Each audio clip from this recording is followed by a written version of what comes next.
Pemirsa, selama ini anggota geng motor berasal dari anak-anak yang bermasalah di keluarga dan berekonomi ke bawah. Namun sekarang sudah bergeser pada anak berekonomi menengah ke atas serta tinggal di dalam keluarga baik-baik dan utuh. Hal tersebut menunjukkan bahwa ada tren minat anak remaja di Bali untuk ikut dan membuat geng motor.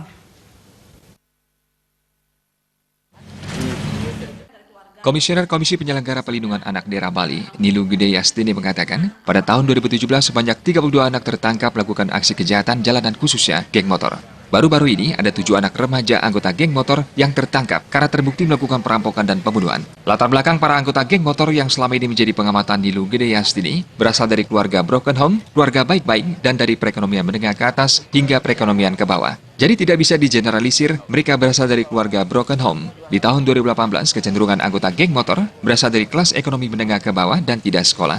Secara persentase, 60% anggota geng motor kini berasal dari keluarga utuh dan dari keluarga yang harmonis. Sisanya 40% berasal dari keluarga yang broken home. Lingkungan pergaulan merupakan faktor utama yang mempengaruhi anak terlibat di geng motor. Untuk itu, orang tua diwajibkan untuk tidak membiarkan anak-anak mereka keluyuran dan kumpul bersama teman-teman atau dengan komunitasnya hingga larut malam. Di sekolah pun orang tua juga harus melakukan pengawasan yang ketat terhadap kualitas pergaulan anak-anak mereka. Karena sudah banyak fakta menyebutkan lingkungan sekolah dan di sekolah itu sendiri, geng motor itu berdiri dan mempengaruhi anak untuk bergabung menjadi anggotanya. Gubernur pun sudah menandatangani surat edaran untuk gerakan intensif pengawasan anak-anak di jalanan dan anak jalanan. Menurut Nilu Yastini, langkah ini di tahun 2018 bisa diimplementasikan karena merangkul pula unsur masyarakat dari tingkat desa seperti pecalang dan hansip bekerjasama dengan polisi. Kalau dari keluarga, 40% dari keluarga yang broken, tapi sisanya dari keluarga yang memang masuk itu.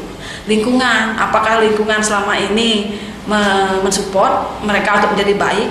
Banyak anak-anak ini kalau kita lihat di lingkungan itu, mereka ngumpul-ngumpul sampai tengah malam, itu dibiarkan. Misalnya. Terus terakhir peer group, beberapa anak mengatakan mereka dari lingkungan keluarga yang baik, terus juga dari lingkungan mereka sebenarnya mensupport mereka untuk baik, tapi mereka punya teman di luar peer group ya, kelompoknya itu yang intinya kalau kamu mau diakui dalam kelompok ini kamu harus sama, kita harus sama melakukan hal ini, gitu. Jadi harus sama, jadi mereka butuh pengakuan.